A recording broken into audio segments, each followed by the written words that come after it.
Bonjour à tous, on se retrouve aujourd'hui pour la conférence de presse de Hansi Flick avant le match de demain contre Oviedo.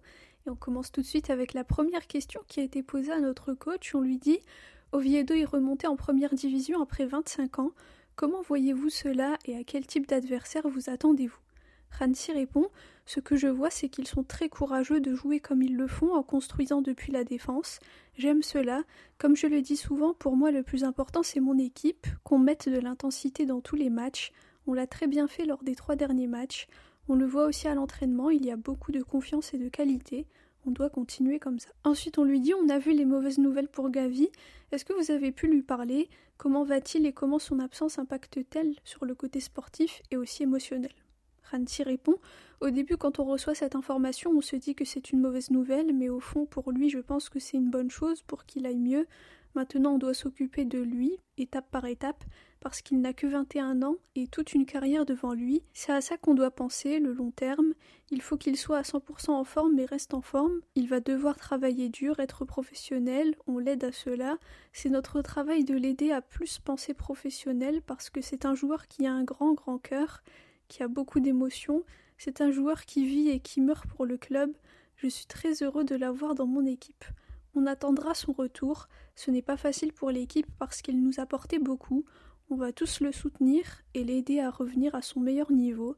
C'est ça notre objectif. » Ensuite, on lui dit concernant Lamine, est-ce qu'il sera de retour dès dimanche? Et par rapport au Ballon d'Or, est-ce que c'est une bonne chose pour son développement qu'il ne l'ait pas gagné? Hansi répond « Je lui ai parlé hier et il va bien. Pour lui, ça sera une motivation pour les prochaines années. Dembélé l'a mérité. C'est un vote et tout peut arriver. Je pense que Lamine l'a très bien compris et accepté et il est motivé cette saison à démontrer son talent. C'est super que plusieurs de nos joueurs aient été nominés. Ça en dit beaucoup sur comment on a joué en tant qu'équipe la saison dernière. On veut continuer à faire pareil cette saison aussi, et pour son retour, je pense qu'il est très proche, parce qu'hier et avant-hier, il se sentait très bien. Ensuite, on lui dit, en général, le monde du football reconnaît le talent de Pedri et le voit comme le meilleur milieu du monde. Par exemple, Paul Scholes, qui a dit l'autre jour que c'était son nouveau joueur préféré. Pourtant, il a été classé 11e au Ballon d'Or. Qu'en pensez-vous? Hansi répond « On peut toujours en débattre, c'est un vote. Quand tu es un attaquant, tu es souvent plus dans la lumière, mais quand des joueurs comme Paul Scholes disent cela, ça signifie beaucoup parce qu'il a été un joueur fantastique, un milieu fantastique et il sait ce dont il parle. Ça signifie beaucoup pour moi parce que Pedri est à un niveau incroyable, et pas seulement Pedri, avec Frenkie aussi ensemble au milieu. Je pourrais ajouter plein d'autres joueurs parce qu'actuellement je suis très satisfait de ce que je vois, et à l'entraînement aussi, toujours beaucoup de qualité. Il y a aussi une ambiance fantastique. Vous avez peut-être vu les vidéos du début de l'entraînement. C'est super d'avoir tout ça parce que quand on joue tous les 3-4 jours, c'est important d'être de bonne humeur pour continuer à faire ce qu'on a su faire par le passé et jouer à ce niveau élevé. C'est notre objectif et on veut y arriver. » Ensuite, on lui dit « Le Real Madrid a gagné ses 6 premiers matchs. Avez-vous la sensation qu'on est dans une Liga à 100 points et qu'il faudra perdre très peu de points pour pouvoir la gagner ?» Hansi répond « Je ne sais pas, pour le moment ils ont fait un très bon travail en gagnant les 6 premiers matchs, mais aussi quand on regarde la saison dernière par exemple, ça a beaucoup fluctué. On verra, on sait que cette saison ça ne sera pas aussi facile que la saison dernière, mais on est concentré sur nous-mêmes, c'est ça le plus important. On doit continuer à gagner nos matchs et avancer. » Ensuite, un journaliste lui dit « On a vu que Baldé s'était entraîné avec l'équipe. Est-ce qu'il sera là demain ou plutôt dimanche ?» Hansi répond « Non, pour demain, il ne sera pas disponible, mais peut-être oui dimanche. On verra comment ça évolue. On ne veut prendre aucun risque. Quand il aura le feu vert, il pourra revenir et jouer quelques minutes, mais ça ne sera pas demain. » Ensuite, on lui dit « Avez-vous parlé avec Gavi et comment il va sur le plan émotionnel et psychologique ?» Hansi répond « Je pense que ce n'est pas facile pour un jeune joueur de recevoir cette information, mais au final il va continuer sur le bon chemin. Je l'ai réveillé ce matin quand je lui ai rendu visite. Il était étonné que quelqu'un vienne aussitôt, mais après on avait entraînement, donc j'ai dû y aller très tôt. Il va bien, je pense qu'il est maintenant dans le bon état d'esprit. Comme je l'ai dit, il a les qualités pour revenir et on doit l'aider à devenir le professionnel dont on a besoin, parce qu'avec son cœur, son attitude, sa mentalité, il est vraiment au top. Maintenant, avec cette seconde blessure, il faudra beaucoup de discipline et chaque jour faire tout ce qu'il faut, le rythme, ce dont il a besoin avant le match, avant et après les entraînements, les traitements, etc., le travail en salle aussi. On va l'aider Il sait que ce n'est pas facile, mais si quelqu'un peut le faire, c'est Gavi. Ensuite, on lui dit, après la première blessure de Gavi, vous aviez suivi un plan de retour très méthodique en le faisant jouer que très peu au début. Quel est votre plan pour Marc Bernal? Il n'a pas joué ses 2 derniers matchs, et est-ce que vous le voyez comme titulaire bientôt? Rancy répond, quand on verra qu'il peut jouer quelques minutes, on le lui donnera. À Newcastle, ce n'était pas le bon moment, et évidemment contre Getafe, je ne voulais pas le voir sur le terrain.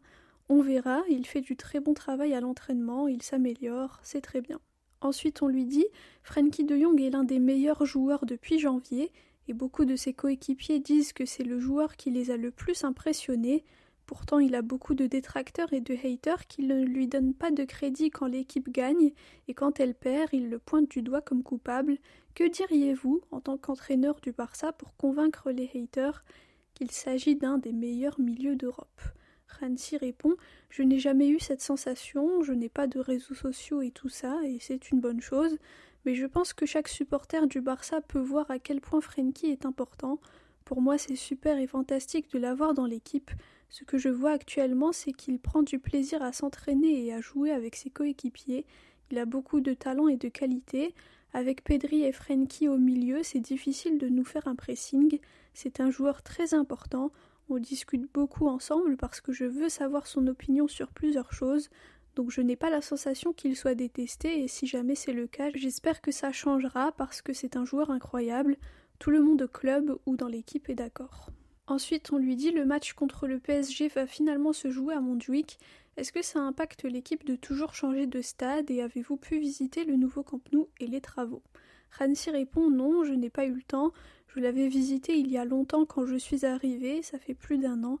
À Montjuïc, on a vécu des moments fantastiques la saison dernière et comme je l'ai déjà dit, peu importe où on joue, notre focus est sur notre manière de jouer, notre style, que ce soit au Johan Cruyff Stade ou au Montjuïc ou au Camp Nou. Notre philosophie reste la même, on veut être dominant, pressé, jouer avec beaucoup d'engagement et de force. C'est ça que j'attends de mon équipe. Ensuite, un journaliste lui dit « Cette saison, vous avez fait beaucoup plus de changements dans le 11 de départ et utilisé plus de joueurs différents.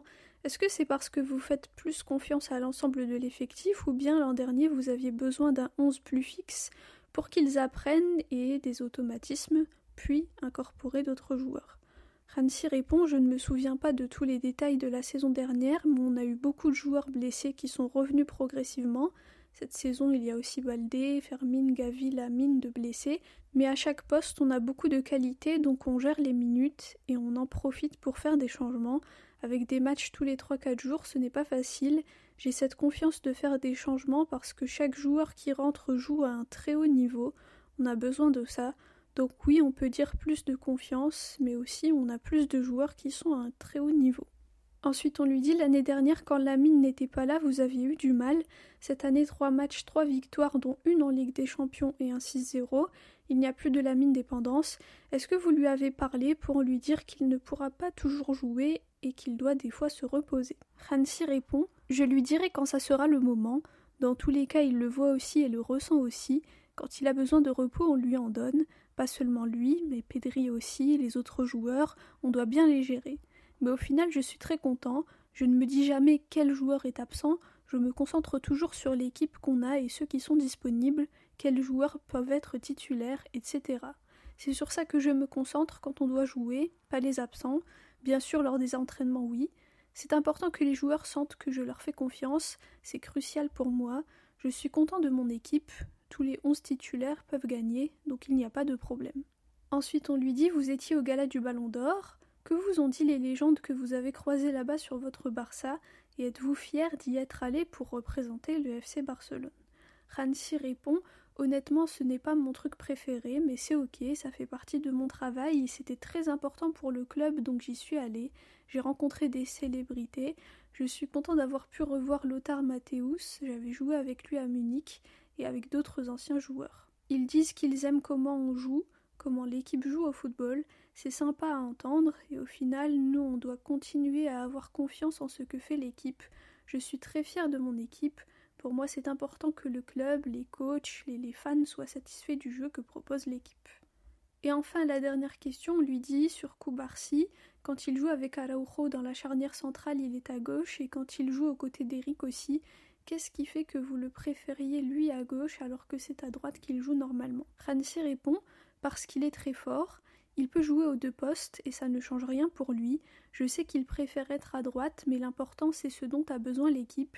Pour moi, c'est bien de le voir à gauche parce qu'il s'est beaucoup amélioré, que ce soit lors de la construction, avec le ballon. Il fait du bon travail. Voilà pour la conférence de presse de Hansi Flick avant le match de demain contre Oviedo. Une conférence de presse qui est assez longue. Hansi lui-même a demandé 2 fois combien de questions restaient, parce que je vous ai dit l'autre jour qu'il y avait un nouveau assistant presse, médias, etc. Et c'est vrai qu'il a tendance à donner la parole beaucoup plus que celui de l'année dernière. Et donc il octroie beaucoup plus de questions aux journalistes à chaque conférence de presse. Donc c'est vrai que ça peut faire un peu long. Voilà, bon évidemment Hansi disait ça sur le ton de la rigolade à chaque fois. Mais je le comprends parce que c'est vrai que c'était beaucoup de questions. Voilà, donc on joue demain à l'extérieur, on espère une victoire.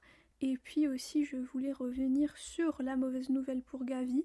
Donc il sera absent à peu près 4-5 mois après une nouvelle opération qui a été faite hier, donc mardi. J'espère que notre cher Gavi va s'en remettre très vite. Je me souviens que Xavi disait que c'était l'âme de l'équipe, Hansi dit que c'est le cœur de l'équipe. Et nous, on sait tous à quel point Gavi est important, à quel point c'est un guerrier, à quel point c'est un joueur extrêmement talentueux, mais aussi très très très attachant par sa personnalité. Et comme tout le monde le dit, et puis ça se voit sur le terrain aussi, il vit et il meurt pour le Barça. Donc on sera toujours avec lui à le soutenir et on espère que il va revenir très vite et encore plus fort qu'avant. Je pense que ça va pas être facile pour lui parce que j'avais vu le documentaire lors de sa première blessure. C'est vrai qu'il avait un peu mal vécu, surtout au début, mais là j'espère que ça ira mieux. Normalement, c'est une absence qui est beaucoup moins longue, donc j'espère qu'on reverra notre cher Gavi très très vite. En tout cas, on lui souhaite le meilleur et un très bon rétablissement. Donc voilà, merci à tous pour votre écoute, pour vos commentaires. Visca el Barça et Visca Catalunya.